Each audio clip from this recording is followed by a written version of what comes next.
All right, everybody, and welcome to another Tinfoil Hat live from the Wise Wolf Gold and Silver Studio adjacent.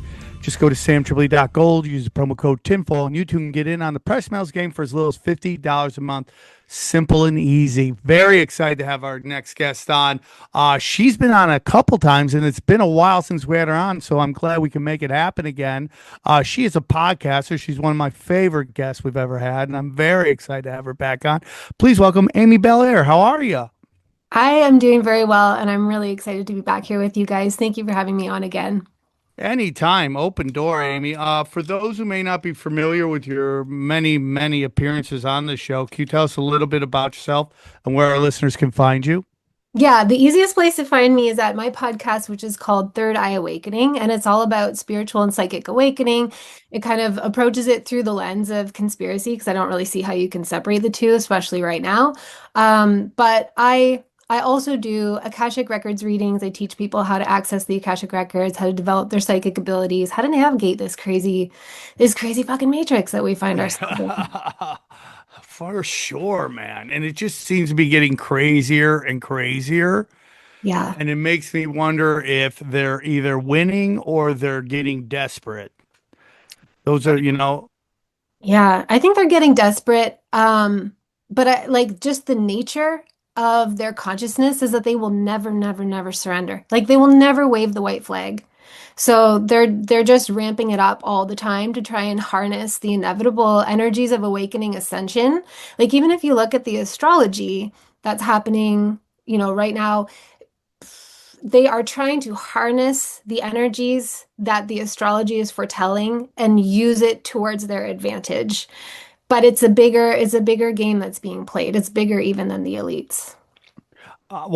You're speaking my language right now. It's a bunch of stuff that you've said right there. It's like I've always told people that, like, in the end, I think they do lose. In the end, who knows what that looks like, but because there's rules of the universe and nobody's bigger than the rules of the universe. I don't care if you're Larry Fink running BlackRock and the WEF, you're still not bigger than the universe. And there's like rules of the universe, and that rule is love. And if you're not putting out love, it eventually all comes back to you. No matter how big and powerful you are, you can't beat karma, in my humble opinion. What that looks like, I don't know, but that's my opinion. So, and you're talking about like scripting this kind of playbook. Maybe those weren't your exact words, but that's kind of what I got from it. This whole thing going on in the Middle East right now kind of seems like they're just doing a production play of the end of days, right? Like they're just following a script and astroturfing that it happens.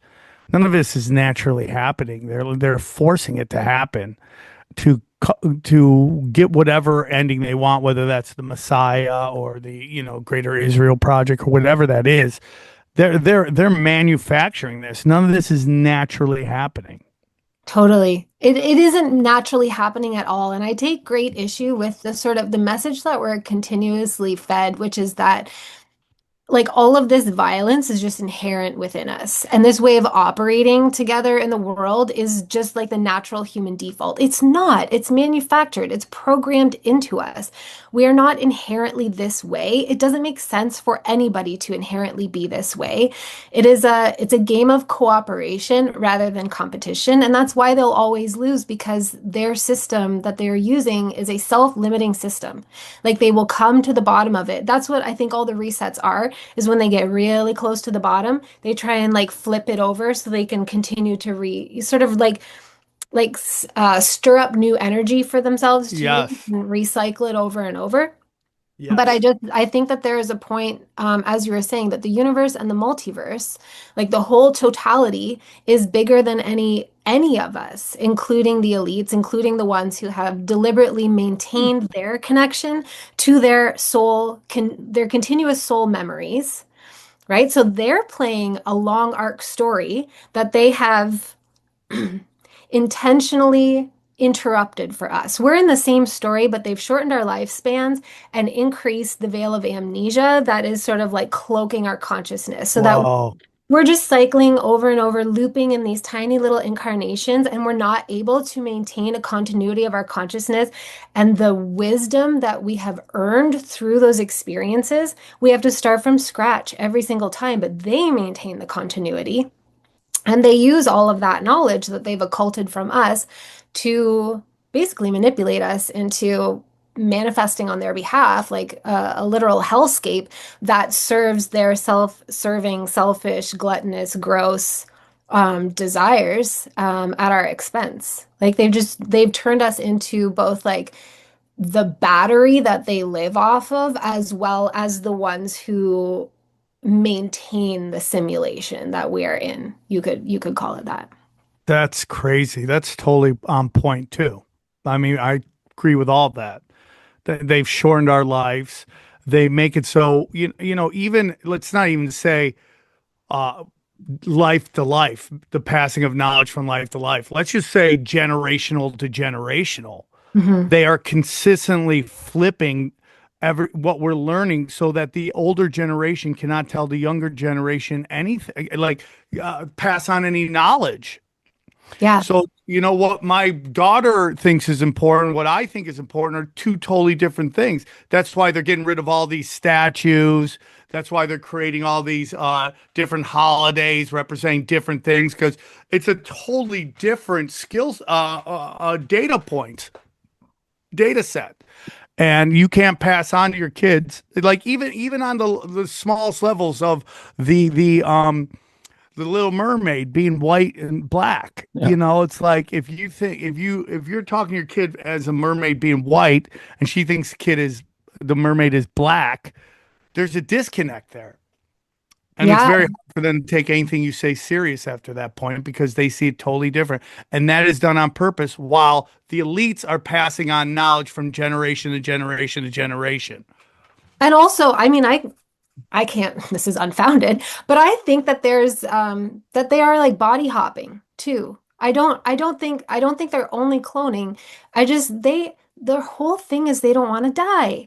They don't want to die. They've racked up a tab. They don't want to pay off that tab. They're just like Yes. here to ride it to the bitter, bitter end, and they do not give a shit what kind of collateral damage they create. The more the better, because they feed off of it, furthermore. And so I think that they not only are they passing on the knowledge to the next generation, but they're also selecting the next body that they want to, like I think that's why they do so much dark stuff with children, because they are the perfect body. It's the perfect body to come back into and to re-experience youth, but to maintain their own like the through line of their consciousness. So they don't have to do it the legit way that everybody else has to, where you live an entire life and you die and then you be born back into another, a brand newborn, and you go through the whole growing process again. They just pick a point to re-enter into a new youthful body. I totally agree. And if you think that's crazy, just study the Dalai Lama. I mean, that's 100%. He just keeps coming back into a new body, or that's what we're told, right? And then Hmm. did you see today that, today or yesterday, it came out the Dalai Lama is on the CIA's payroll? No. Docu Yeah, dude. I mean, it's always fake and gay, dude. It's just like a default to that, fake and gay. But, but I totally agree with that. And it's kind of like what they do with MK Ultra. It's like they're constantly churning out data. They're constantly studying data, excuse me, on who has the characteristics of somebody that they could body hop into. Just like they do that with Manchurian candidates, where they're just constantly studying all the time data, who is susceptible to frequencies that can get them to do things even that maybe they don't want to do. Hmm. And then they put out that fring suite and the kid goes around and shoots everybody and then he gets blamed for everything when really he just got manipulated. So if they do that, I could totally see them doing with body hopping and just jump, once their one body shell is coming to an end, they jump into another one because like you said, they don't want to be judged. Yeah, and the thing is, I don't think that the true dark forces behind all this are even human anyway. So they're never entering in the natural, like through the natural process that you would enter. they're looking for an opportunity to get into this realm where they can self-deify. You know what I mean? Like they can elevate themselves to be in charge, to be in control, to basically be gods in their own view, and to dominate whatever population, whatever sector of the population, like serve their own carnal desires and needs. Um, and they're not supposed to be here, and so they can't create here. We're the only ones that can create here, and they use us to create, but they need to be, a lot of them have chosen to be in a body in order to like fully experience the pleasures of this realm. Because if you think about Earth, if you remove the layer of chaos and insanity and suffering that is manufactured here deliberately, Earth is a really special place. It's really, really special. You get to come into a completely immersive incarnation experience where you have a body that is designed from the material of this realm to exist in this realm and to be able to decode the energies around you through your five senses. And, to experience taste, to experience sex, to experience dance, like all the things, right? There's they don't belong here, but they want to be here, basically. We just did an episode with Jay Dyer, and we went after how like the CIA created The Exorcist, which reminds me of that. They would make a movie that's so crazy about The Exorcist. This girl turns her head around, and they can literally take over your soul. They can take over your body. And you got to get a Catholic priest. Yeah, you got to get the Catholic priest to take it out. It just sounds like a crazy story, but I mean, if they're literally getting into people's body, you're gonna need a way to take it out. Well, we also just did an episode. The episode that just dropped before this one was, which was about matter, antimatter, and how Ooh. a lot of these, demons might be antimatter, and they have to jump out. They have to jump in the bodies quickly, or else they just get destroyed and sent back. You know, and it's like crazy because like you could get you could try to get demon out of you, and if you don't have your house in order, they're all just trying to jump in you, dude. Like as many as they can. It's like it's crazy. That was a crazy episode that started out really dense, and then it made a lot of sense to me. I was like, okay, now I get it. But it was dense. It was great, but that makes sense to me. Like you're constantly having people try to jump in bodies, because if they don't, they get annihilated by the sun. Oh, that's interesting. Have you already aired that one?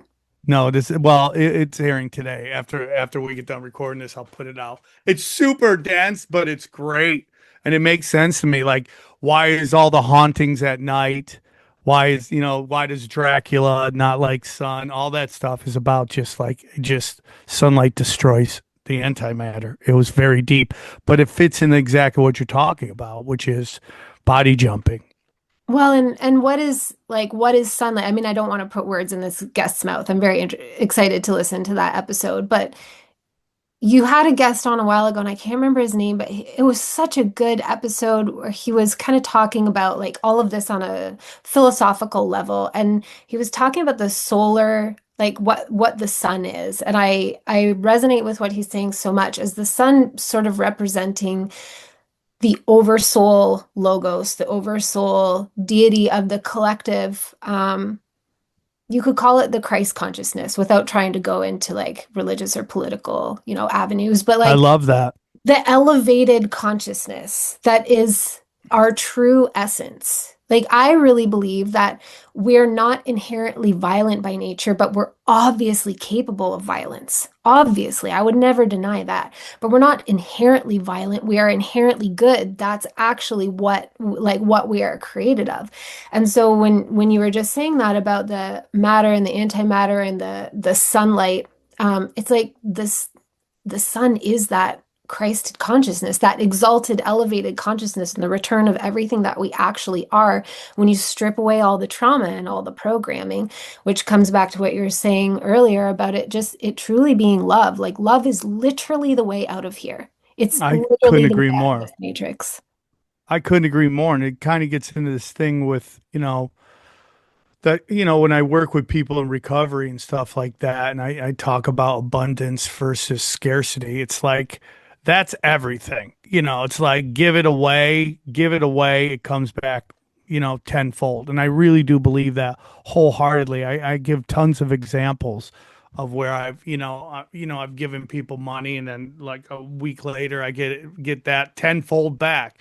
And that's kind of how it goes. It's like this is an abundance system we live in.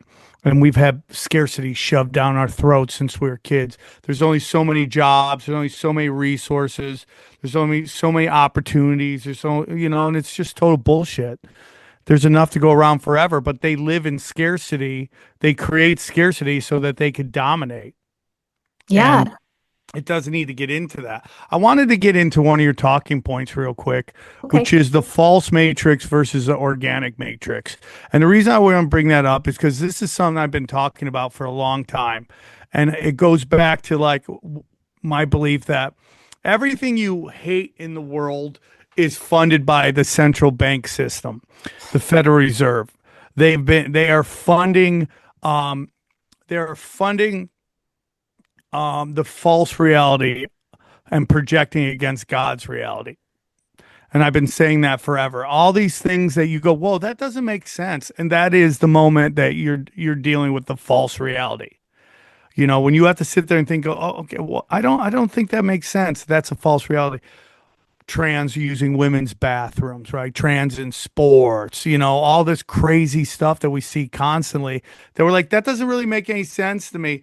That's the false reality being astroturfed by the Federal Reserve using black magic, fractional reserve banking to basically bribe everybody into playing ball.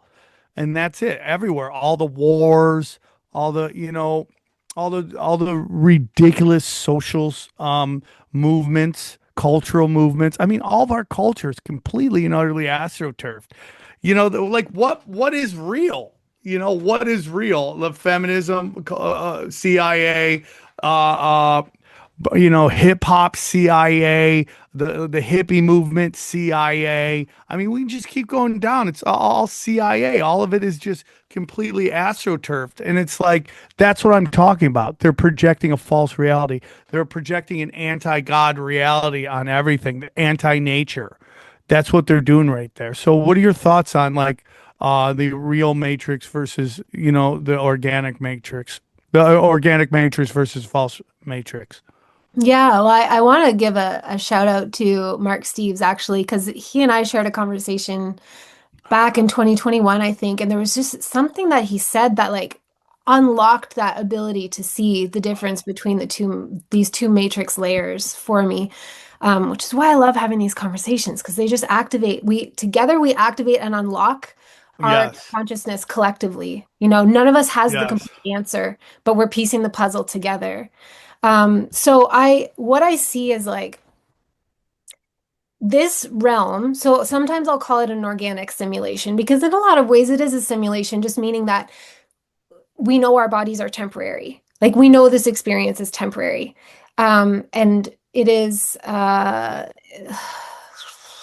it's very unique. You don't find a physical realm like this everywhere throughout the universe.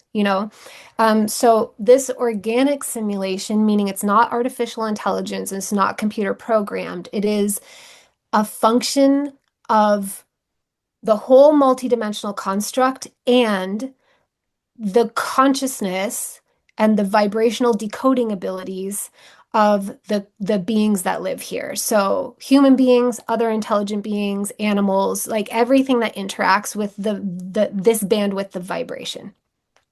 It's a beautiful immersive environment. And kind of going back to that whole like Louis C.K. bit, like the earth is covered in food for us. Like everything we need is here. Every Yes. single thing we require to survive. It's not actually a hostile environment. We are mortal nonetheless, and we do have vulnerabilities nonetheless. And this is meant to be a mystery school where we experience contrast for the purposes of like experiencing and integrating wisdom beyond just thought exercises, right? So that like this is a very special place. And we are uniquely designed to be able to not only decode the sort of like vibrational patterns that create this realm, but to also choose from a whole smorgasbord, consciously choose from a whole smorgasbord of different vibrational timelines and choose which one we are going to decode through our physical body, our physical senses into a physical reality. Each person's physical reality combines to create the consensus reality. It's a very special place. Like the organic matrix is incredible. Over top of it, as you were saying, is overlaid this false matrix of lies and manipulations. They're both like on the crude systemic level, like you're describing, like, banking in the way that money, even the concept of money is so manipulated, but also just the way that people have to move through systems. Like, what the fuck are fluorescent lights? What is 9 to 5? What is this shit? What are we doing? What is this segmentation of time that we're forcing ourselves to adhere to? Why are we going against the natural rhythms of this environment? It makes no sense. So there's so many layers of the false matrix to You're so entrap us right. and remove us from a direct interactive experience with the fullness of what this realm could be. So we get trapped in this little like spider web within a greater, it is kind of like a snow globe. Like there is a firmament here. We're in a I globe agree. system. And the greater closed system is a beautiful thing. The spider web is meant to harvest off of us and keep us at a level of like mediocrity at best, which to me is one of the most depressing parts of it. If you think about, I mean, if the reports are true, I don't know how many, like they say that there's multiple billions of people on Earth. I don't know. Maybe there are, maybe there aren't. I have no idea. I personally can't verify that one way or the other. I agree. There are enough people here that there are a lot of people here, whatever the number it is. And if you think about how many of us reach mediocrity at best, it's fucking depressing. It's so sad. We have so much potential and we can't even, like, one of the most frustrating things is as I hear these words coming out of my mouth, I'm like, I'm only scratching the 10% surface of what I understand and can't convey to you because they've taken away our ability to interact telepathically. It's so frustrating. I'm in, dude. I'm in. We're I capable of agree. so much. We're capable of so much. And this realm is designed for us to be able to interact and feel the fullness, like to be able to fully spread our wings and revel in basically what God has gifted us, which I believe when it is said that we are made in the image of God, it is that we are capable of creating.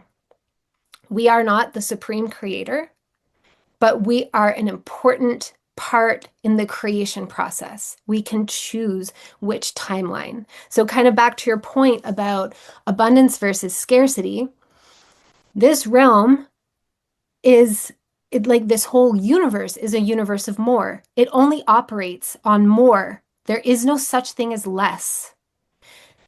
The tricky part is that whatever you focus on becomes more.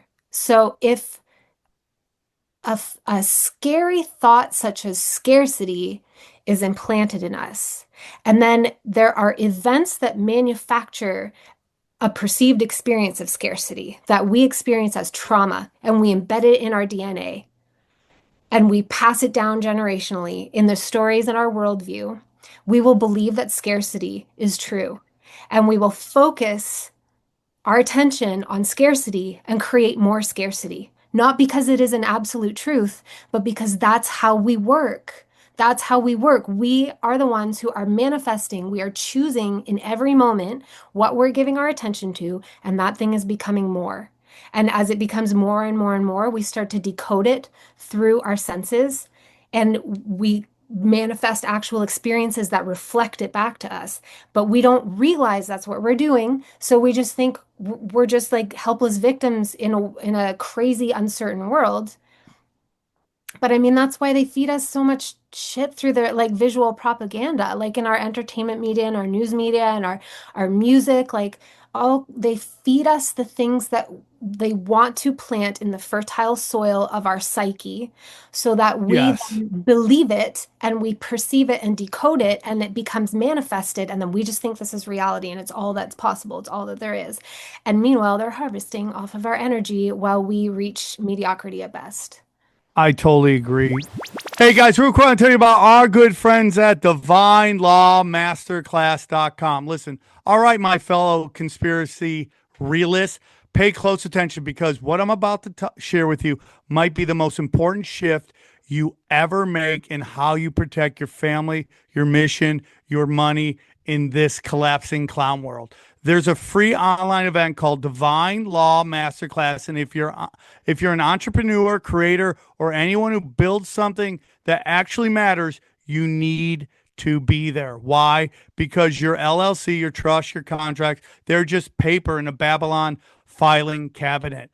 And if you're still operating under man's jurisdiction, then I hate to say it, but everything you've built is exposed to the lawsuits, the asset seizures, to systematic collapse. This masterclass is about stepping out of that system and back under divine law. You'll learn how to legally and lawfully reposition your assets under heaven's jurisdictions. Shield your business and assets using a powerful Trinity Model 508C1A private membership association and ecclesiastical trust, okay? And most important, align spiritually so your legacy isn't just protected on paper, but it's protected by covenant, okay? They're breaking down the single spiritual error most high-performing leaders make that leaves their life work wide open to Babylon's claws. This isn't a legal loophole. This is kingdom jurisdiction. This is how you become unseizable. I'm in, dude. I'm listening to this. I'm in. Go register now at divinelawmasterclass.com. It's 100% free, but the seats are filling up really fast. Again, that's divinelawmasterclass.com. Don't wait till it's too late. Don't wait. Don't just wake up and get covered. If you're paying attention, you know that de-dollarization is real. Fiat is fake, and you don't want to be left holding the bag when the dollar collapses. Gold and silver has been money through all of recorded history and are an excellent way to protect yourself from inflation and geopolitical turmoil. That's why I trust my friends at Wise Wolf Gold and Silver for all things precious metal. Veteran-owned and an A+ rating by the Better Business Bureau. No transaction is too big or too small, and you can even roll over your 401k or IRA into physical gold and silver. And if you think you can't afford precious metals, think again. With the Wolf Pack monthly membership program, you can get gold and silver delivered directly to your door for as little as $50 a month. Wise Wolf Gold and Silver also deals in and accepts Bitcoin. So go to samtripoli.gold, promo code tinfoil at checkout to receive free constitutional silver. And remember, in the world of bulls and bears, be the wolf. They have created a world of instant gratification, and they've convinced us instant gratification is the way to go. And anything that is instant is not good. I mean, it's just not, whether you enjoy it or not. It's like it's probably not the best. Fast food, one night stands, all that stuff. It's, even though that you enjoy them while they're happening, but really it's like, what energy are you putting out? Yeah. And it's black magic, the food you're eating, 90 Day Fiance, all these crap shows that we all like to watch. And I do. I wouldn't, it's not a crap show, but it's definitely like, it's like just add water instant TV, which is, Ink Master. It's not a lot of depth There's to that no show. nutritional value. Yeah. It's not There's no nutritional value to Ink Master. No. And even the things that should have nutritional value, they've made garbage. Yeah. Like that show that we were talking about, Johnny, on Apple TV. I liked it at first. With the one for me, Pluribus, right? Pluribus, yeah. Yeah, I don't know. It's fallen off for me. It started great, and it's just not this. I mean, but and then they have to insert a I don't know if you saw I haven't seen the the latest. South Park Oh, sketch about put a chick in it, make her gay. Have you seen that? Yeah. The Yep. famous thing, Amy, where it's like, like, put a chick in it, make her gay. It was so funny. And you're like, well, that's kind of mean. And then you study like Apple Television, and literally they can't cram enough lesbians into Apple Television TV. It's like everything has 1,000 lesbians in it. And with teach their own, I don't give a shit. But it's definitely like it's social programming. For sure. It's social programming, instant gratification. You know, I want to choose my words here because I don't care if somebody's gay. I have gay friends. I don't really care. It's not my, but it's like pushing of a certain lifestyle that a I think is non-procreative lifestyle. a non-procreative lifestyle. Again, if you got to be you. That's my opinion. I So agree I'm not going to completely. judge. And using it as a vehicle for like it's almost like, have you heard of the omnibus bills that they pass in Canada? So it's like so just pushing, say, like a lot of lesbians on Apple TV shows Yeah. or on the trans agenda, for example. And I agree with you completely. I love everybody. I respect your right to be self-determining. That it is Yes. so important. Like, I don't have any moral judgment against anything anybody does unless it hurts children. Like, that's it, you know? So it's like they take a valid experience that people might be having. Yes, you can question your identity and you're allowed to decide how you want to identify. That's totally fine. And who you want to love, who you want to sleep with, what kind of things you want to do on your own time. So they take that, which we can all, most of us, many of us, many, maybe that's a better way of putting it, can agree is fine in and of itself. And then they use it like an omnibus bill and they attach all these other meanings and Oh, context okay. to it so that we are like if somebody is watching these Apple TV shows with at least one lesbian in it and they consider themselves to be liberal and progressive and like part of the solution, which I think is the big weak point. It's the big weak point to want to be part of the solution and not want to see yourself as part of the problem. So they're watching it and they're like, oh, look at me. I'm such a good person. I support gay people, I support trans folks, I support, this and this and that. Like there's all these connotations attached to it that aren't actually part of like whether somebody is a lesbian or not, or whether somebody is trans or not. Like they attach all these little things for you to identify with so that they can get their slimy agenda through. Do you know what I mean? Like they're No, 100%. This reminds me, I just did Adam Carolla, and he has a conservative woman come on, and she said she saw a bumper sticker that said like proud parent of a let's say junior high school student that cares, that cares, not that like it is like dean's list or anything, that cares. What does that mean? What does that mean? I'm a proud parent of a student that cares. What does that even mean? Like it goes back to your like solution. I want to be part of the solution. Well, the last person that had a solution was Hitler. I mean, that doesn't really make any sense, right? I mean, like, what are we talking about here? that's it. They're Trojan horsing in a solution that people are agreeing to little by little because they don't realize what they're really agreeing to. Because it's one thing to feel like, yeah, I am a proud parent of a junior high student that cares, um, but not really realizing where that message is leading. Like leading you as the parent and leading your junior high student. Do you know what I mean? Like it's so No, manipulative. 100%. And I think 100%. they're weaponizing empathy. Because part of this spiritual awakening is a heart opening where we like the veils of separation are beginning to dissolve and we are starting to remember that we are all one being. Like we are all cells in the same organism. The false matrix is a cancer. It's a cancer's tumor that the cells refuse to die. Their blueprint has become corrupted. The cells refuse to die.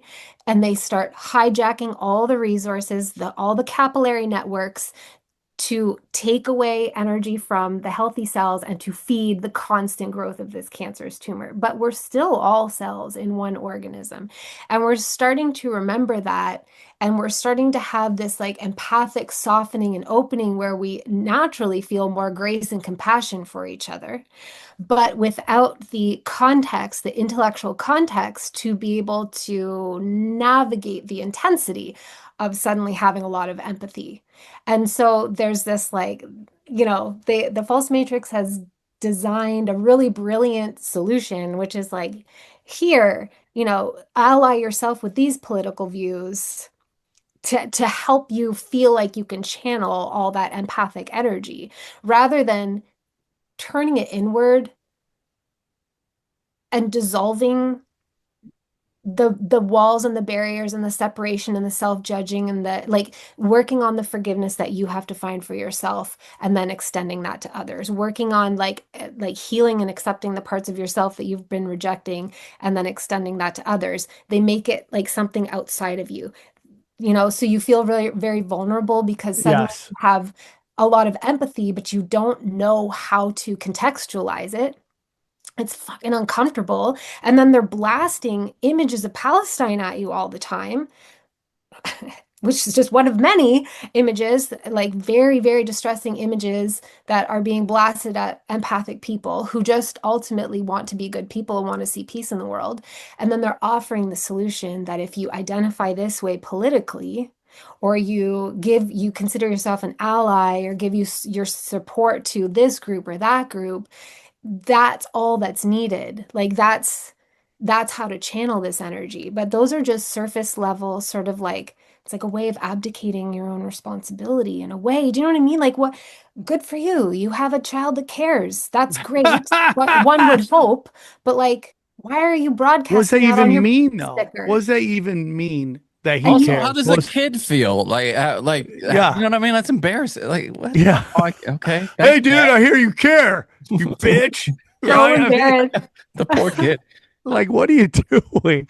And it's just like, and like, what do you have to do to achieve that level of caring that your parents have a bumper sticker? Are you the most caring? Do you have a black belt in caring? Like, what does that even mean? Why And is Karen competitive? why is caring? True. Yeah. Our kid Who cares got the way more gold than in your kid. caring? Yeah. And like, how much caring do you have to do? Like, what do you have to care for? Like, what bending over backwards conformity do you have to do? And that's really what it's all about. Like, how much can you conform? How far will you go to conform to the ridiculous What agendas? year was this, Sam? What year did you see this bumper sticker? Because I didn't see it. I against all odds with my blown out back and my super shaky legs with that, restless leg syndrome that I had. I went and did Adam Carolla on Monday, and he has a woman who comes in and does the news, and she said she saw that sticker, and I was like, the only way I could see it is maybe during COVID, that kid wears a mask or kid got vaccinated. I'm just wondering where you would give out that sticker as a high school or middle school. Be like, oh, here, your kid cares. And then you put that on the bumper of a car. yeah, I mean, that could be 100%. We don't know how old that bumper sticker is, but at any point, that's stupid. There's Yeah, no point in which that was a cool bumper sticker. You're like, right on, man. It's great. You got the most precious kid. Your kid cares the most. High fives. It's so stupid. But, so much of it is about, it's like, the guy who wrote 1984, what is his name, Johnny? Johnny's our local chat GPT. Orwell. People said he was like CIA or FBI. So, like, was he really predicting the future or just explained to you what was going to happen? But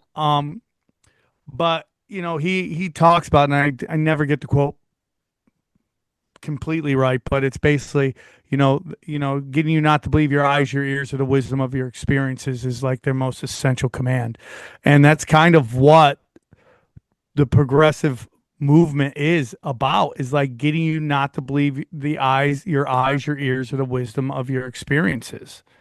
And they want you to just conform. And, just like when you have women, like I saw this female doctor on a show, she's getting interviewed And she said with a straight face, I think she had stepped down from being a doctor, but she was a practicing doctor at one point, that men could give birth to children.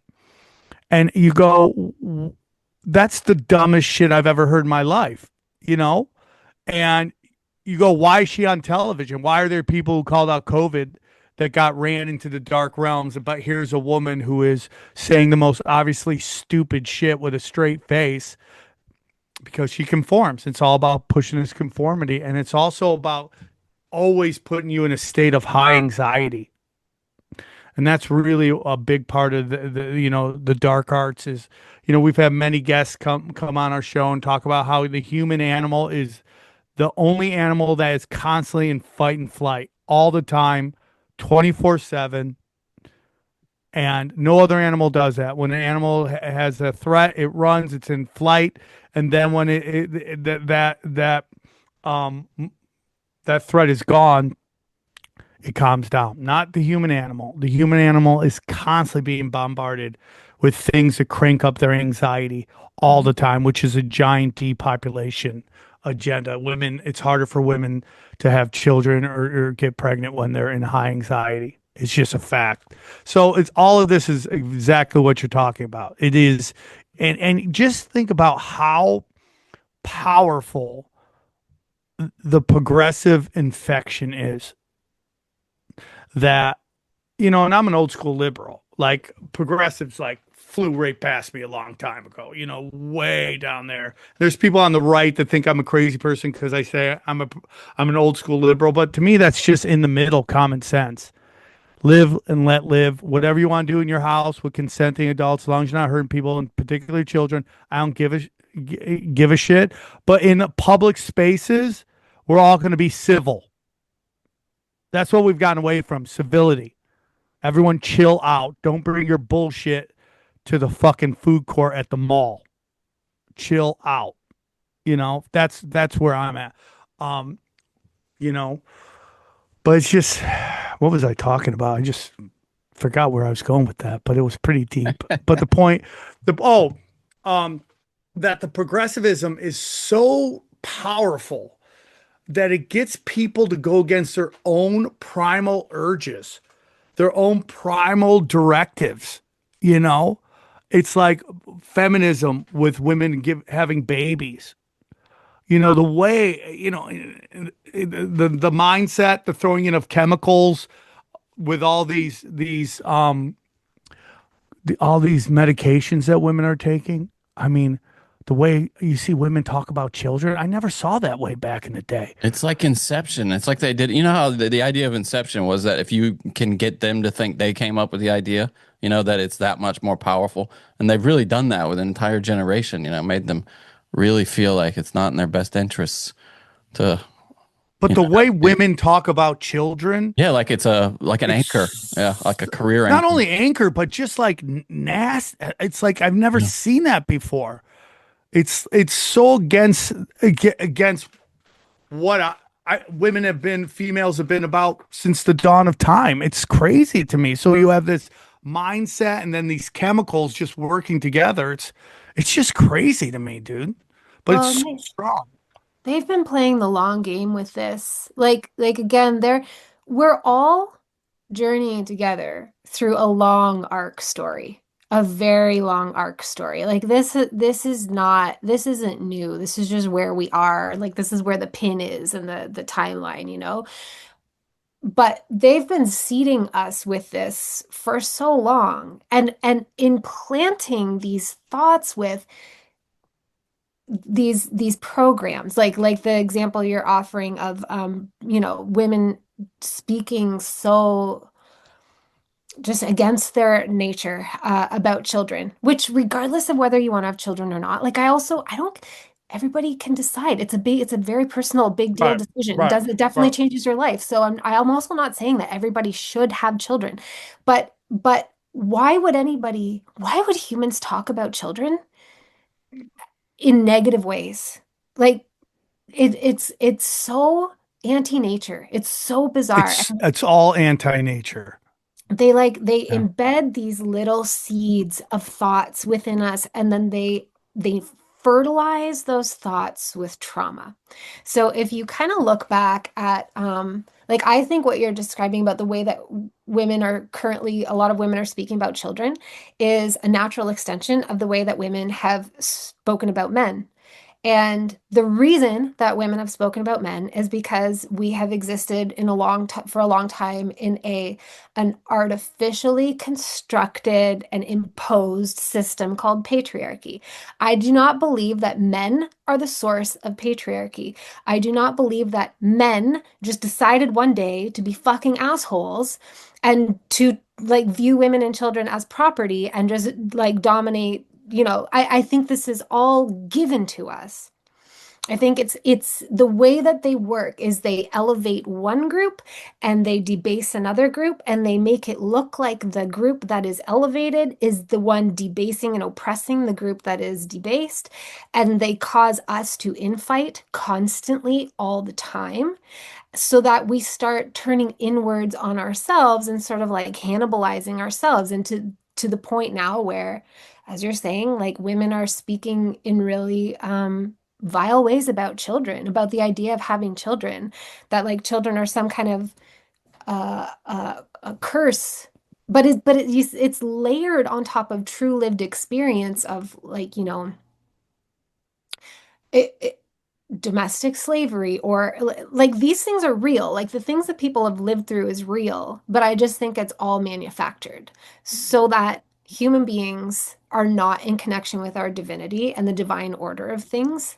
And so that we're sort of like, we know we're in that state of fight or flight. We're constantly being threatened all the time, and we don't know who the threat is. And we're offered the solution is that the threat is some other population of human beings, and now you have to fight them. So we just go nowhere. Again, we rise to mediocrity at best, and all of our creative energy is being harvested off of us. Hey guys, real quick, I want to tell you about our good friends at Helix Sleep. Listen, you spend most of your time sleeping on a mattress, so you got to get the right mattress, and there's no better place to go than Helix Sleep. They take a quick quiz, and bang, before you know it, you have the perfect mattress for your sleep. It's just that simple. And I love my mattress, dude. I love the Midnight Lux. I've been rocking it for a couple years now, and it's a blessing to sleep in that. What do you guys think? Dude, it's where the magic happens. It's the best mattress I've ever had. Yeah, same. I've had mine for years and it's still going strong. Yeah, it's crazy. So if you want to get on the magic happening, this is what you do. You go to helixsleep.com/tinfoil, okay? You go to helixsleep.com/tinfoil wait for this. You're going to love it, guys. 27% off site-wide exclusively for listeners of Tinfoil Hat. Nice. That's amazing. That's helixsleep.com/tinfoil for 27% off site-wide exclusive for listeners of Tinfoil Hat. Make sure you enter our show name into the post-purchase survey so they know we sent you. Once again, that's helixsleep.com/tinfoil, and we thank them for sponsoring our show. Hey guys, real quick, I'll tell you about our good friends. They are a leader in their industry. They are patriots trying to help America. And that, you know who I'm talking about, the one, the only Blue Chew! That's right, Blue Chew. That's right, American-made company for American boners, for American holes. Whatever hole that might be, that's on you there, okay? We love rock-hard, patriotic dicks around here, okay? And there's no better place. Listen, Blue Chew makes everything easier. No more going to the pharmacy, waiting in line, having to tell them what's wrong with you. Blue Chew is really simple. You go online, you take the quick survey, you talk to one of their online clinical professionals, and if you're right for it, and I know you are, okay, they're going to send you a package of Mana, okay? That's right. We're talking boner pill, superstar boner pills. Blue Chew, that's right, sent right to your house in a discreet package, okay? Nobody has to know, or everyone can know. And when I get mine, I wave it to all my neighbors, go, guess who's getting lit up tonight? That's right, my lady, okay?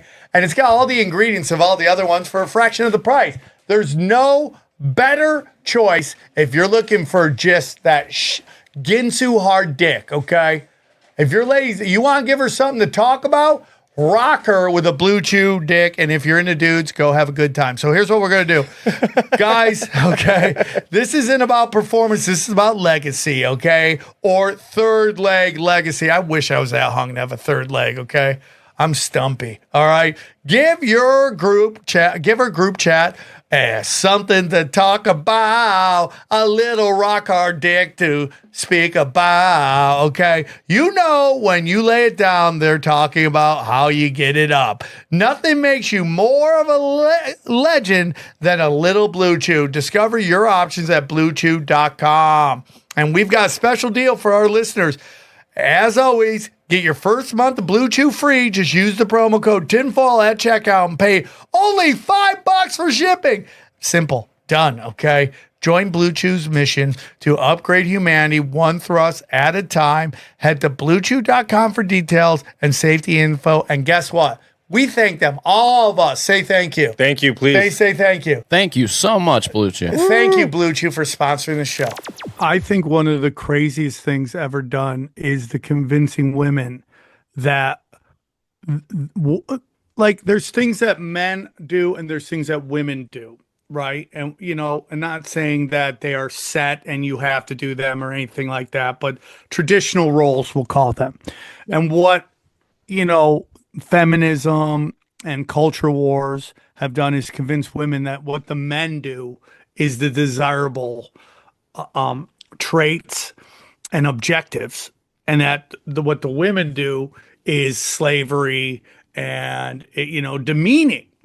And it's just crazy to me because, you know, like when you talk to, you hear, you know, you watch all these podcasts and they always ask women about, you know, you're going to have family, you have kids. They're like, oh, I just want to focus on my career and all that stuff, which I understand. But when you see these studies where they interview elderly people who are like very close to leaving us, right? They always ask them, what is your biggest regret in life? And universally they say, I work too hard. I work too much. I wish I hadn't worked so much. I wish I would have, you know, spent more time with my family. And I'm kind of going through that right now, just the amount of work I have to do to keep the train on the track because there's so many people I have to take care of, you know, which I do, you know, I do it because I love it, you know. But you've now convinced a generation of young people that their careers are the most important thing over family, and that you used to work to provide your family, to provide for your family. And now you're just working to work. And it's just crazy to me. And, you know, I know not everyone has the same relationship with their mother. There's always some crazy moms out there.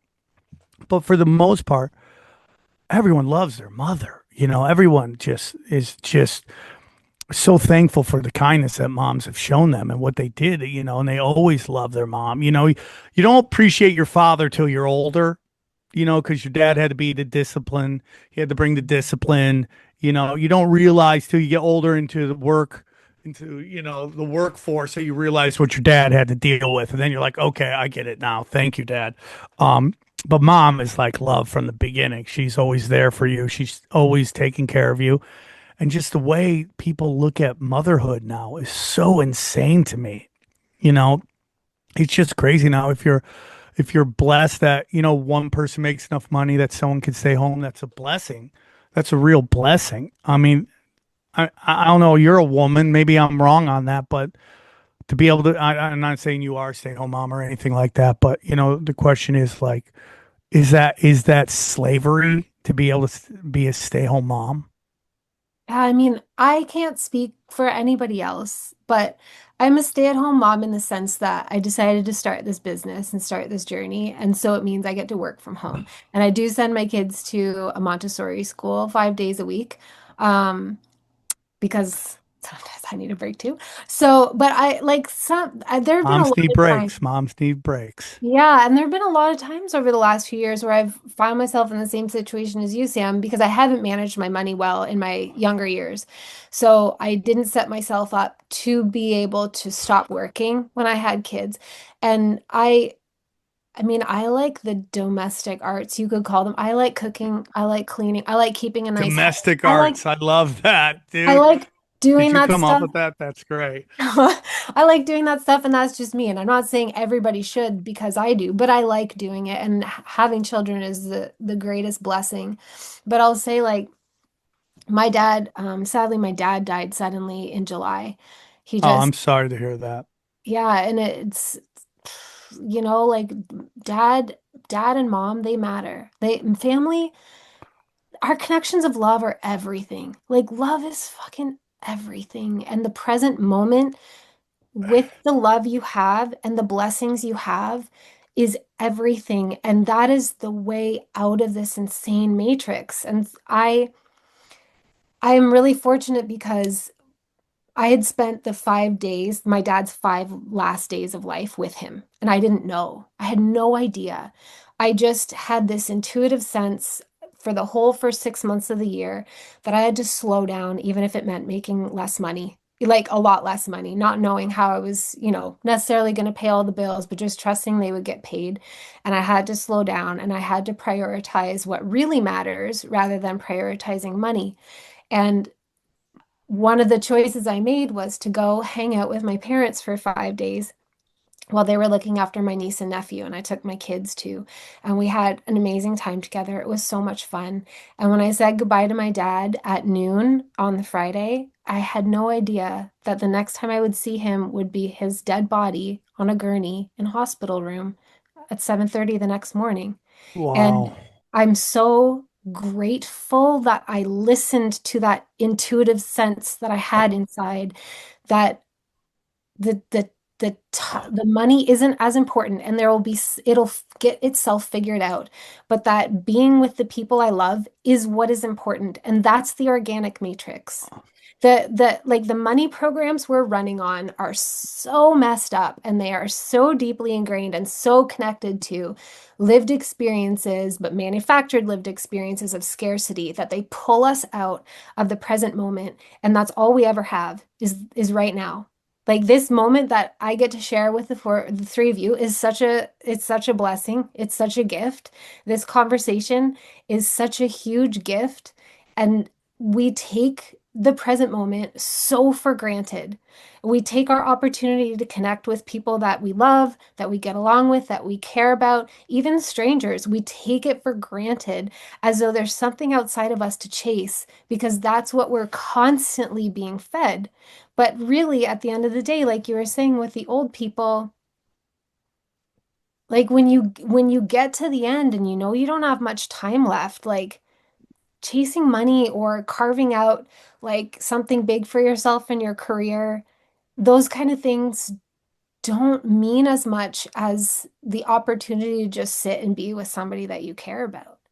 There's, like we have this choice all the time between the false matrix and the organic matrix, and it's pretty simple. But it's so simple that it's hard to miss, or it's easy to miss it because it Yes. feels too simple in a Yes. way. I have an uncle right now passing away with cancer. No kids. Guess who's by his side? My mom. And that's only when she can, because that's not his daughter. That's just like his sister. And every once in a while I have to call my mom, like, hey, where are you? I'm here with your uncle. And it's so sad because I'm sure at this moment in time he maybe wish he had kids. He's got money. He's got a nice truck. Insurance is paid for, but who's gonna feed him? Who's gonna be on his last 5 days? My mom might be there the last day, right before, but who's gonna be like you said? 100%. Mhm. 100%, dude. That's a really big thing. And some people just don't realize that, especially like seeing what Dana's mom is going through. Like, if she didn't have Dana, she'd be completely effed. I mean, everyone's on there. When I didn't have kids, I defended not having kids, and I still think you have the right not to have kids. But I'm telling you, man, it's so funny when you listen to people try to convince themselves they made the right decision. Now, if you can't have kids, I understand that. If it's like biologically you can't, you can always adopt. It's a blessing. Yes, there are crazy times where you're just because you're domesticating wild animals. That's really what you're doing. You're domesticating them, trying to get them ready to go into the real world so they don't just completely flame out. That's the whole thing. You got to teach them the ways of society, how to play the game of life.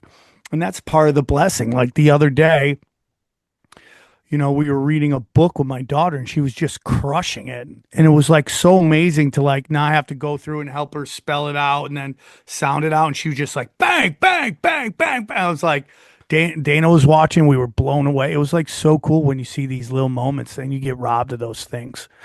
Again, and listen, here's the whole thing. You don't have to have kids. We're having a population problem. Our population is shrinking almost everywhere. Almost everywhere. The West, Asia, the numbers are way down. And it's just sad. And what's really sad is that so many of the brightest and the best are deciding not to have children. Like, what great innovators are we missing out on? What brilliant minds aren't going to be able to contribute to society because you didn't want to have a kid? Because let's face it, you think the party's going to last forever. That's really what it is. You like the party, you like to go, you like the calls to come to the club, you like to do all that. It comes to an end. And it doesn't mean people don't like you, and it doesn't mean you're not a good person. It just means everyone's life is getting smaller because they had kids and they got to focus on the next generation. They're not going to the club anymore. They're not doing, like I was in Vegas with XG and his girlfriend, and they were just fucking out all night, all the time. And they're like, "You want to come with us?" This is how bad it was. They got pizza with pineapple on it. They were just living on the edge out there. I was like, "Oh, you got pizza with pineapple on it?" Nope, I'm going to bed. Bye. And I spent my entire Saturday in my bed with a bad back and restless leg syndrome. But these guys are out here fucking just cranking it up. It comes to an end, dude. And it's like, what are you going to do when the phone stops ringing? Where are you going to get your interaction from? And that's all I got to say. And it just sucks that, so many talented, bright people have decided not to have children. It just makes me really sad because yes, there are chaotic moments. When you have Chelsea Handler talking about when she sees a kid acting up at the airport, she's so thankful. I'm like, you're literally taking like a small little snippet of time comparing it to all the wonderful blessings that happen all the time, the kindergarten graduations, the all that stuff that are just you're such a blessing to be a part of, And like I'm more interactive than my dad was. My dad was a great dad. He wasn't perfect. He made a lot of mistakes, but he tried his best. But I'm way more interactive than my father. It's like I'm there for everything all the time, and it's a blessing. I just think that it's like like kind of to what you were saying about Chelsea Handler, like we've been engineered to no longer see the divinity in other people and to not see the divinity. Well, we don't see the divinity within ourselves, which means by extension, we don't see the divinity in other people. We don't see the divinity in children, when for people who are speaking about it in that way, as though the sum total of that child, as you're saying, is a temper tantrum moment in an airport, as opposed to what you were saying, like all these little, like their tiny little fingers and the way that the freckles, speckle across their cheeks, and the moment when they're reading their book, and like all this accumulation of beautiful, miraculous moments that every single person is. And it's just sad that we've been, that we're so focused on all the bullshit when there's so much beauty and magic and abundance around us all the time, no matter what our circumstances are. We're in the organic matrix. Everything we need is here. We could choose to focus on that. It is fully possible to focus on that. But there are many distractions that are put in our face for the purpose of keeping us, at a lower frequency and a devolved consciousness. It's just super interesting because again, it's like, this instant gratification versus like this long process to achieve. Like, and I think anything worth anything is going to take time. Like to get a black belt in jujitsu, it takes like 10, 15 years, But if you want to go down to Y karate and go down to the Y and take karate there, you can get a black belt in like 3 years because it's meant for children. You got to keep them involved. So you got to keep giving them belts and all this stuff. Anything worth anything is worth going through it, and that's what people don't understand. The instant gratification of not having kids because you can smoke a joint in the morning or, drink vodka at noon is just really missing out on a lot of the greatness that is this realm we live in. And it just to each their own. But I just, are you going to look back with regret? And I guarantee you are. And it's just teach their own, dude. You're robbing your grandchildren, your parents of grandchildren. You're robbing yourself of a future. It's super interesting. But I want to get into now. And before you're done, and even something to do, like for me, like I go out, I go to festivals and stuff, but at the end, am I gonna be 40? Like it sounds weird, but like eventually I want to wake up early where my kids like, hey, let's go to my soccer game. And I'm kind of like Yeah. that different. Like that's different, but it's just like happy in a different kind of way instead of like, oh, I watched the same music festival, the same artist again. It's like just going to a soccer game and taking the kids there seems like a different things, different kind of fun. You're going to be at the EDM concerts like Matthew McConaughey. You know what I love about EDM girls? I get older, they stay the same age, just creeping out everybody. But yeah, so let's get into dimensions and the firmament because you brought up the firmament. You believe we live under a firmament. Yeah, Me too. I think the firmament is ultimately we perceive it as a barrier, but like if you were to understand all of the dimensions as um, a spectrum similar to the electromagnetic spectrum. So, the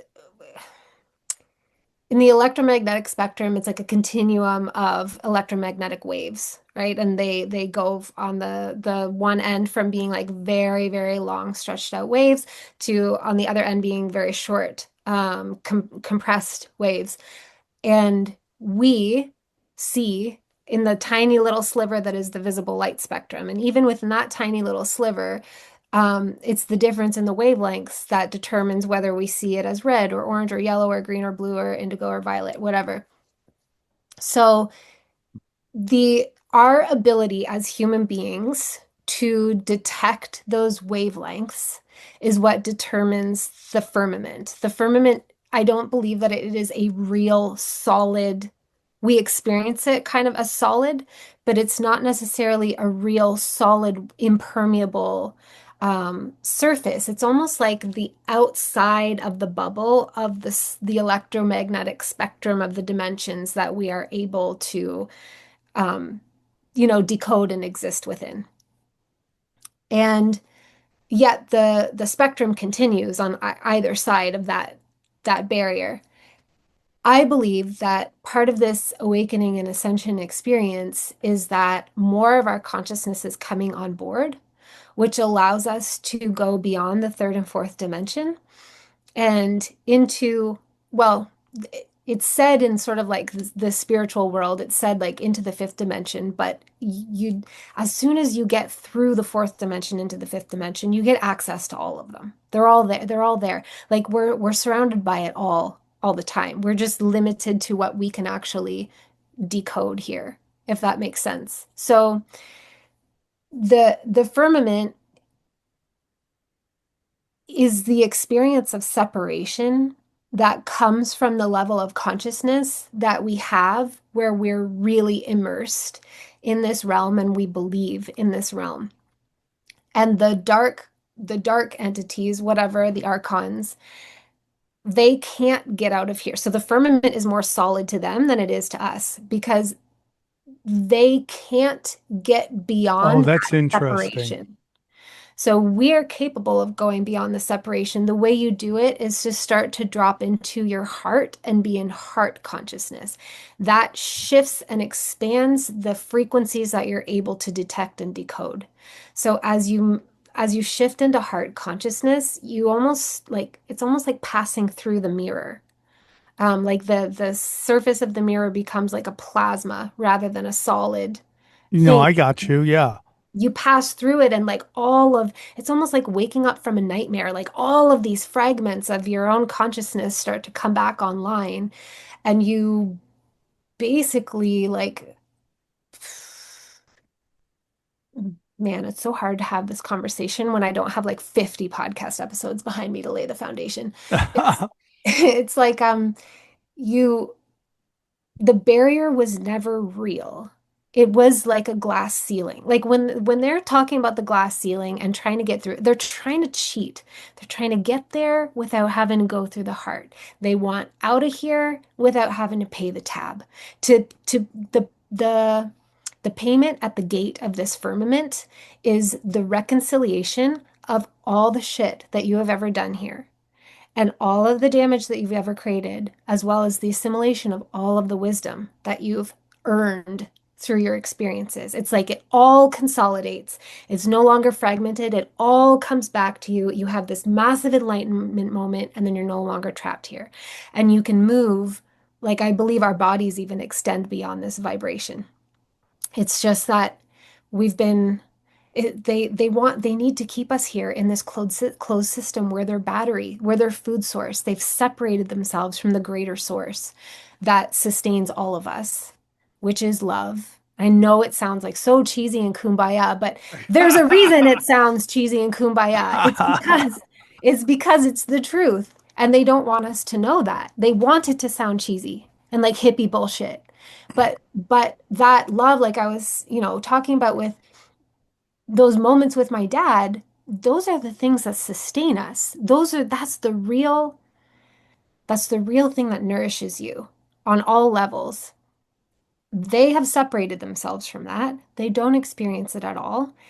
They are therefore sort of trapped in this little bandwidth of the third and fourth dimension, and they need to manipulate our consciousness to keep looping around and cycling around here with them too, so that they can harvest off of our energy and use us to manifest a version of reality that suits them, wherein we are essentially like slaves and prisoners.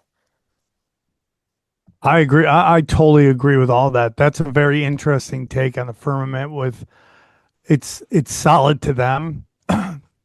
That makes total sense to me. And it's solid to us until we like merge into that fully like self-actualized consciousness. Like an illusion, but like every illusion here, it appears solid. So it's sort of like Yes. kind of like going to the Matrix movie with that little kid who's like, is it the spoon that bends or is it the mind or whatever he says? It's kind of like that. Like there is this it's all malleable. Like nothing, like everything that appears to be physical to us here is only physical because our bodies are designed to process it that way. Like it's ultimately just energy. It's all of it is ultimately just vibrational patterns. And then we interact with it and like my electrons bounce off of this desk. And so this desk has a different sort of geometric fundamental template of arrangement than my body. And so our electrons bounce off of each other and it appears that the desk is solid and that I am solid, but it's all just vibration. I completely agree with all that. I completely agree with all that. Um, so I mean, you kind of brought it up the 5D, but what do you think is the way out? Is it just through Christ consciousness? Is that what you're saying? And what does that mean to you? Yeah, it is. It's through the heart. The heart is a portal. Um, the images in like Christian and Catholic iconography of Jesus and he's pointing at his heart. His heart is all Yeah, aflame and he's pointing at his heart, yeah. two fingers, and he's pointing up with two fingers. It's coded. It's telling us that the way out of here is through the heart. So you go into your heart and the whole illusion of separation dissolves. And it's a practice like we haven't been there in such a long time. We've very much been in an experience of separation where you can compartmentalize yourself from somebody else and you can like be a dick to somebody else and walk away and dust your hands as though there's no ramifications to you. But the truth is there are ramifications. That's what karma is. Like it's cause and effect. We're all one being. So going into the heart allows you to resolve whatever fragmentation continues to exist in your own psyche and your own identity and your own perception of self. And it dissolves the illusion of separation so that you can be here without being trapped here so that you can, like, have you ever heard of the term moksha? No. It's I believe it's a Hindu concept, a Sanskrit word, I believe, but maybe I'm getting it wrong and somebody will yell at me. But what it means is the ability to transcend the illusion, the ability to get out of here. So it's like the idea that when you die, if you don't know how to achieve moksha, you keep like looping around over and over again. Versus when you die and you achieve moksha, you get to like lift up out of here, out beyond the firmament and out back into, the totality consciousness. And we can achieve that without having to die. That, like, I really believe. I'm not a biblical scholar, okay? I've read the Bible, but I'm not like my realm of expertise is not like scholarly research. So everybody take this with a grain of salt. If it doesn't jive with you, don't worry about it. You don't have to believe me. But I I believe that what Jesus, like the ultimate message of Jesus, is that you don't have to be like perceptions of enmity, perceptions of ego, perceptions of scarcity, having to protect yourself, having to compete, all those things keep you here. Whereas accepting God, becoming one with God, like the divine, total consciousness, seeing abundance, as you said, being in gratitude, being in presence, being in love, is what allows you to dissolve the trappings of this illusion so that you can be here in a body without being stuck here, without being trapped here. So you can move beyond through all of the dimensions, not limited to just these ones and the game that's being played out here. Does it make sense the way I'm explaining it? Yes, 100%. It does. It does. It resonates with me very much. I want to ask you something. Do you think is what is the purpose of life? What is our purpose of our existence? I believe that like life, like human life, I believe that it's a mystery school. This is a mystery school. This is a um, highly intricate environment. This is like a graduate level program or postgraduate level program. It's like, it's so advanced.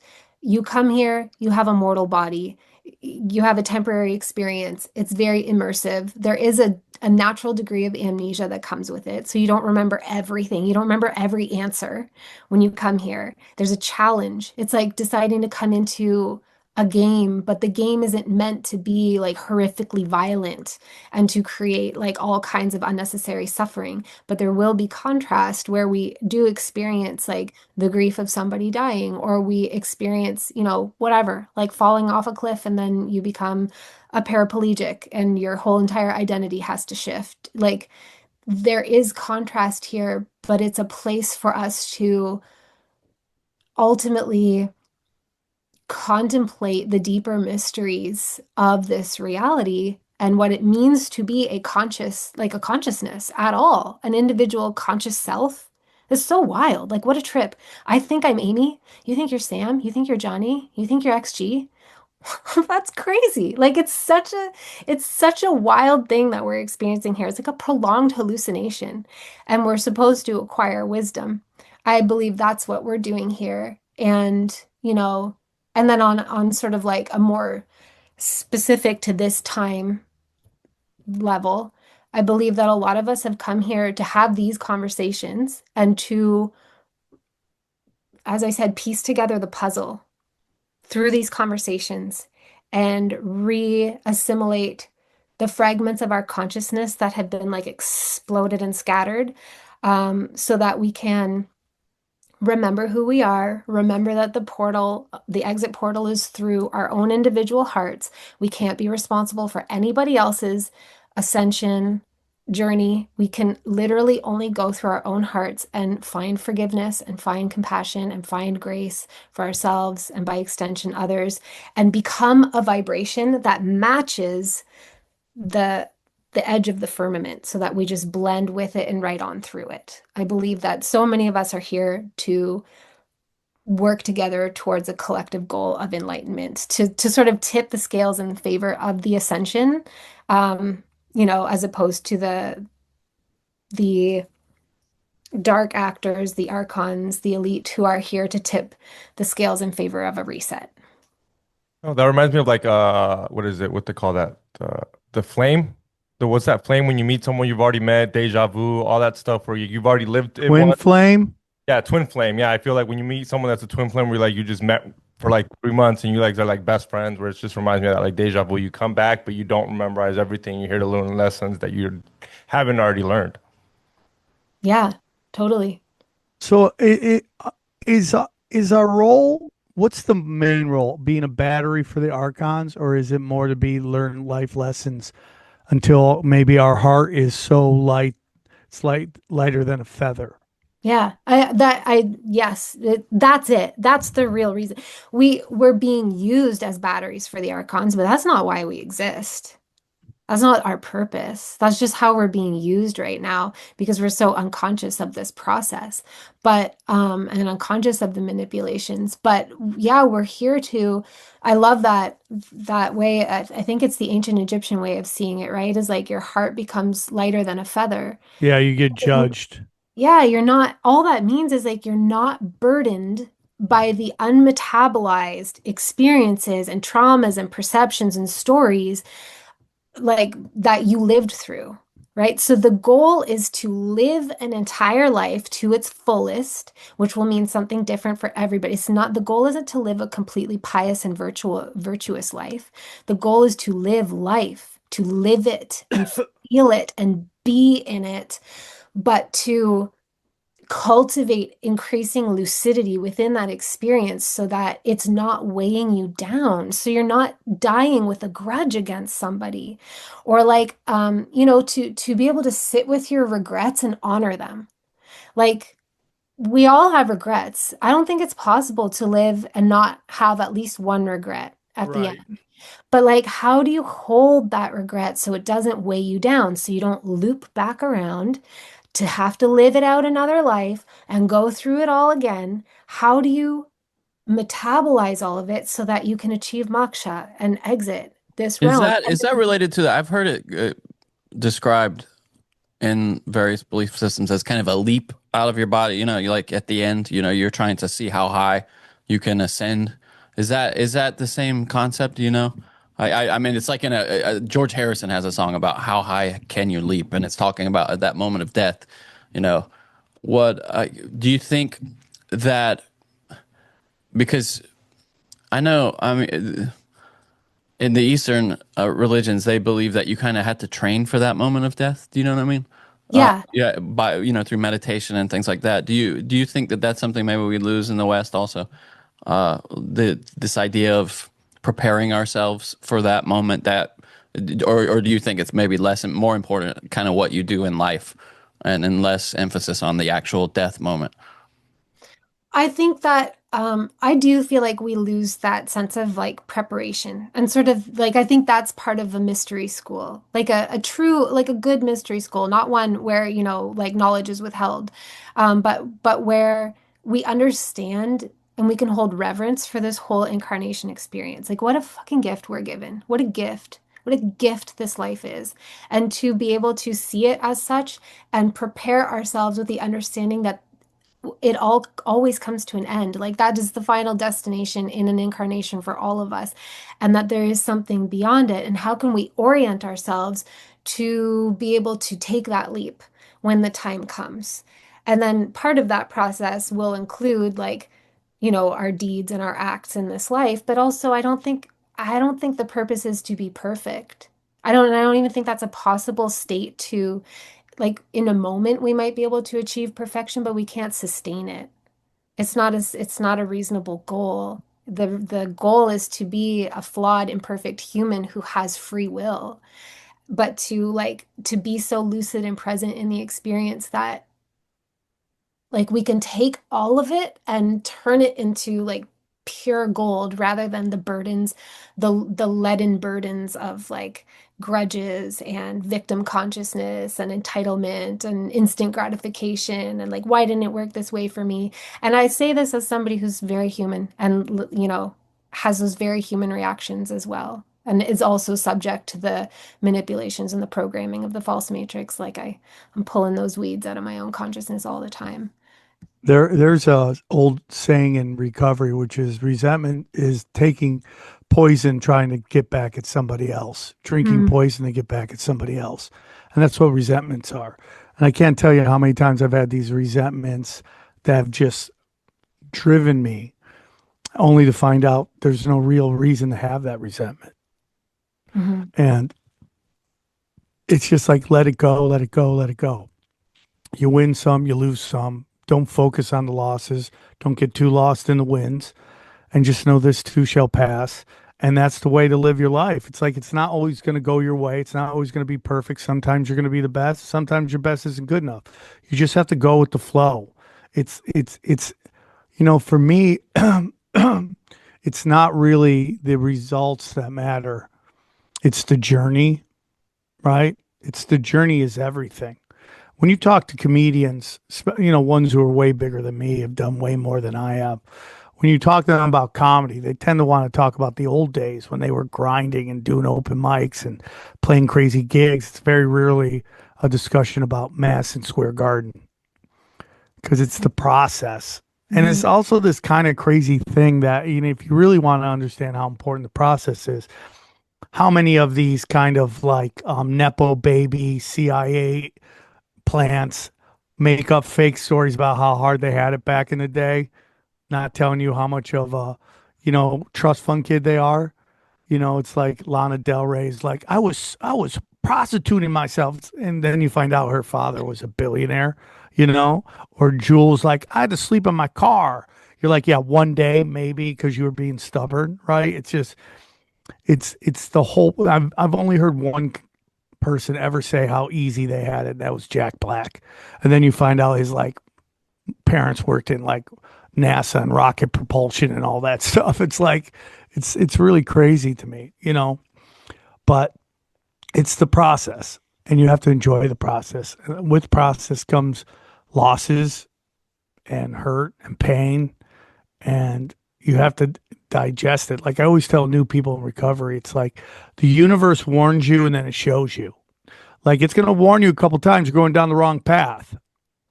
And then maybe it might, and then it's going to show you. And sometimes that it's a simple showing, like, hey, dude, you fucked up.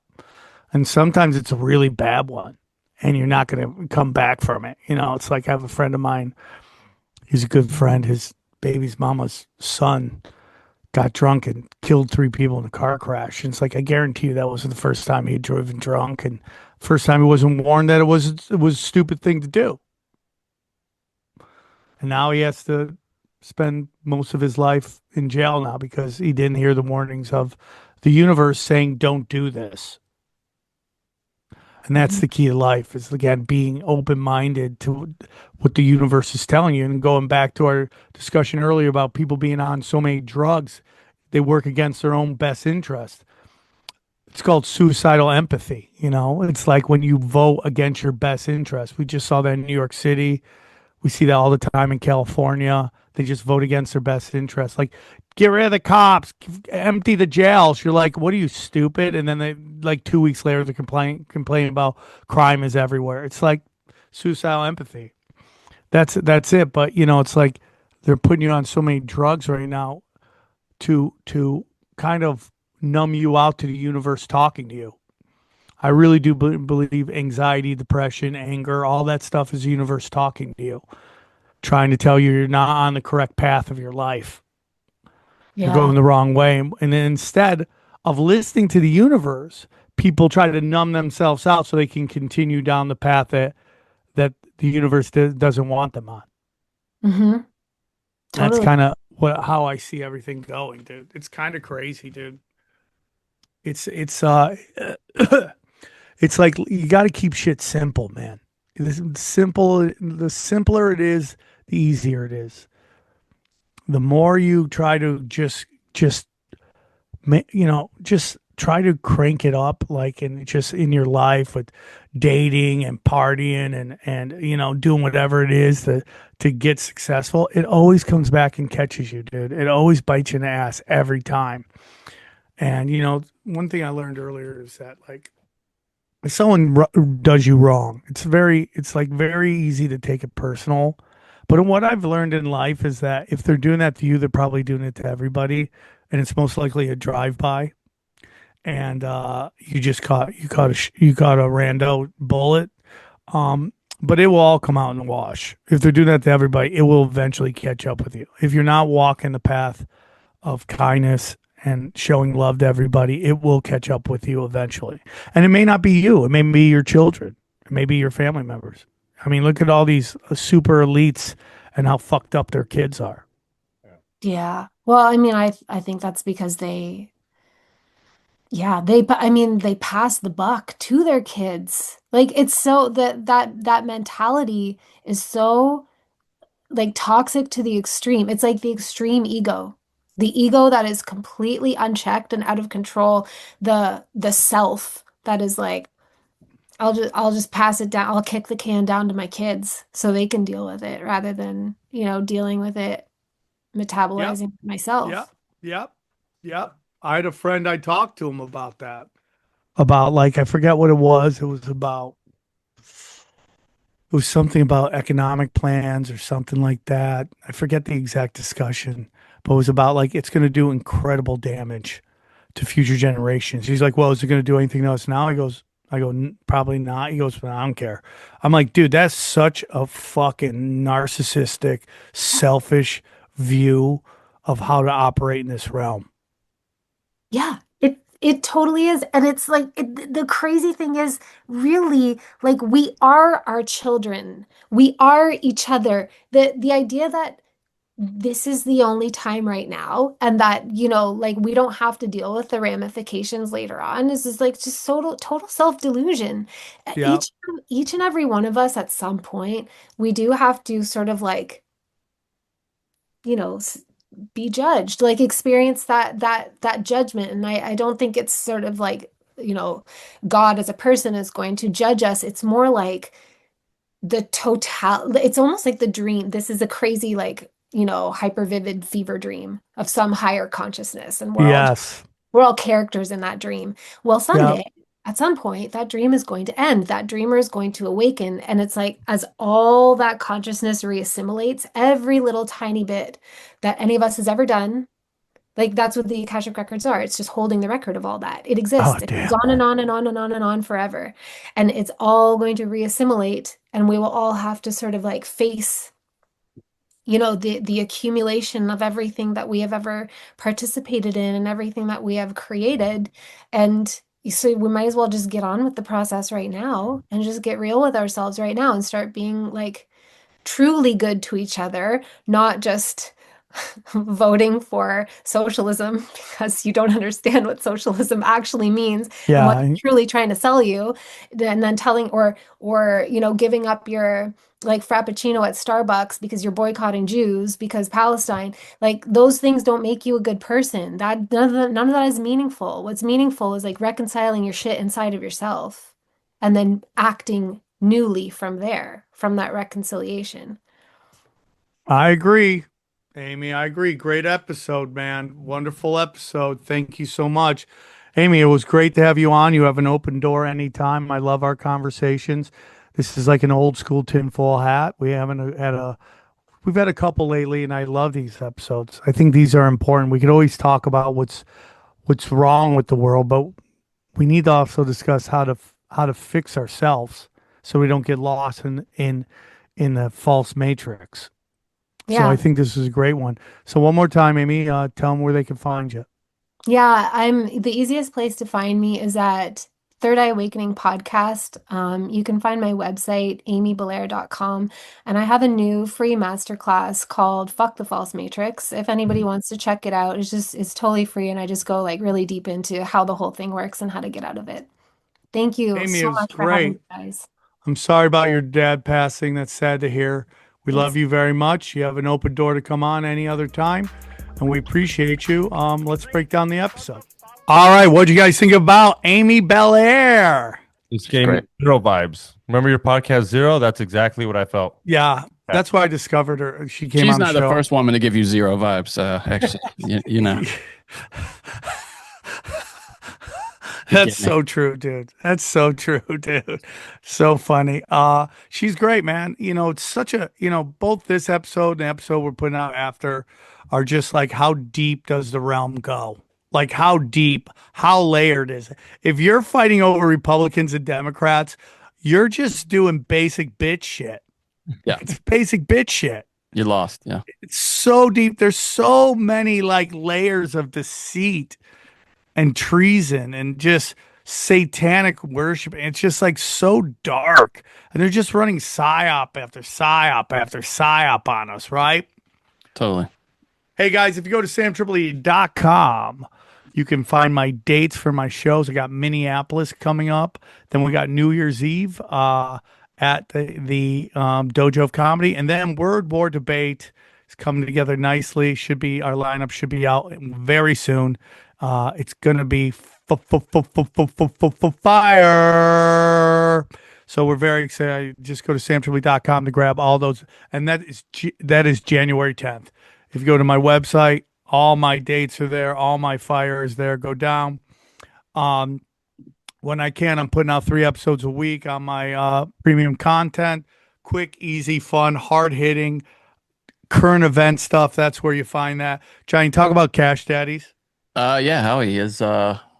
He's one of the smartest dumb people we know. He's a genius of finance, and if you would like to benefit from his genius, go check us out at what is it? Patreon.com/cash. Yeah, I mean, just giving out all the goods. It's unbelievable. Yeah, go back to samtripoli.com. That's the free stuff. Imagine if you pay for it. It's even better. That's the free stuff. Go down. Chaos Twins, get in on it. It's getting finished. Join me. I'd love to have some more people jump on that. It's very important. Check it out. If you want family friendly content, there you go. And then of course, all of our t-shirts. Yep, PSYOP season. Hey, XG, what'd you think about the new secret shirt? Don't say what it is. What'd you think about it? It sold out, and I had to take one. So it's amazing. Dude, I was posing. Me and Tina were posing in the pizza shop with this woman who had it on. She was very proud of it, and it was nice. It was good. It was good. Now I don't get one. I wanted one. They're all gone. Let's sell some on the site, Sam. You got to sell some. No, I'm not, dude. That's the joke. That's how you do it. You can only get a live show, and you can't see it. Just go to tinfoil-t-shirts.com. He'll take it away, no refund. He'll take it away, no refund. I will take it away. I will take it away. Just know that. I will take it away if you look at it.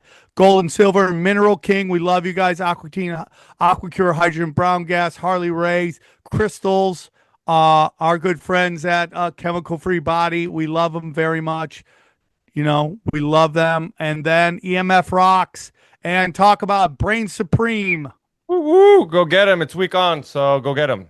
Everybody participate with me on week on. Okay. Anything you guys got to promote? Hit that like button, subscribe, and go follow XG Marks the Spot. I got a new podcast out. Please go check it out. Yeah, Johnny? check out Broken Simulation. It's everywhere you consume podcasts. We're getting wild. It's getting crazy. Whatever. It's getting crazy. Yeah, whatever. You guys got Alex Stein on, or you guys called him? Called him. Yeah. It was he confirmed or denied. You'll have to listen to find out whether he hit Marjorie Taylor Greene. So it was the second biggest piece of news about her this week. So, and it's really crazy that did she retire before or after, Johnny? I think he retired. Really? It was after. She retired right after. So obviously, this show is very powerful. Yeah, we move markets. We move. We shape government on.